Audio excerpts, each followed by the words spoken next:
And so guys, ayan, tanghali na yan, kaya paypay na kami ng paypay. Ayan, napakadaming umaten dito sa aming prayer revival. Ayan, so ngayon naman is yan, lahat kami nag-hi sa kanya. Yan po si Sister Net. Ayan, so ngayon magkasama kami pupunta ng CR.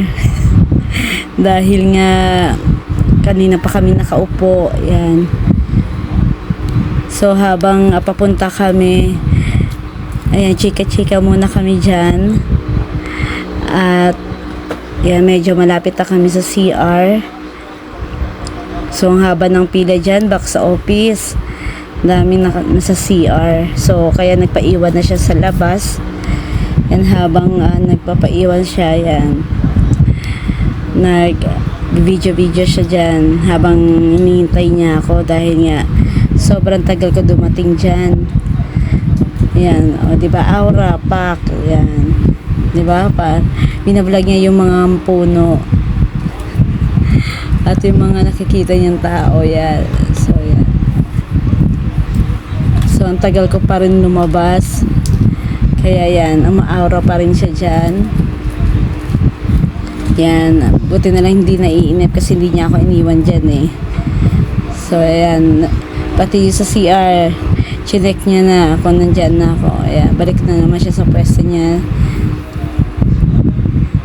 So yan, o diba, habang hinihintay niya ako yan, umaaura yan dyan.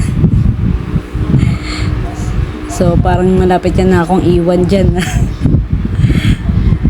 Ayan, di ko alam kung ano sinasabi niya sa nature habang umaaura siya dyan, dahil hindi niya alam na naka-timelapse pala. Video siya ng video pero naka-timelapse pala. So ayan, ang init ng araw, pak, pinawisan ng lola mo, so ang tagal ko pa rin, hindi pa rin ako dumarating dyan. Pinakita niya na yung aming ID. Yan, pinapawisan na pero maganda pa rin, fresh talaga, diba? So yan, habang hinihintay niya ako, sobrang dami talaga sa CR, daming, kahit maraming pinto, talagang dami talagang taong umattend dyan, nakaka-bless kasi nga maraming pumunta ng prayer revival namin. So yan, parang naiinip na siya sa kakahintay sa akin. So, tinitingnan niya sa paligid kung parating na ako. Yan, huminto na siya sa kakalakad at yan, tinitingnan niya uli ako kung nasaan ako, dahil nga sobrang tagal ko talaga dyan. Ayan, yan, aura uli siya, nainip. Yan, video siya uli. Yan, talagang laging fresh yan ng kaibigan namin. Sinisipat niya na ako kung lumabas na ba ako sa CR. So wala pa rin. Yan, aura, yan.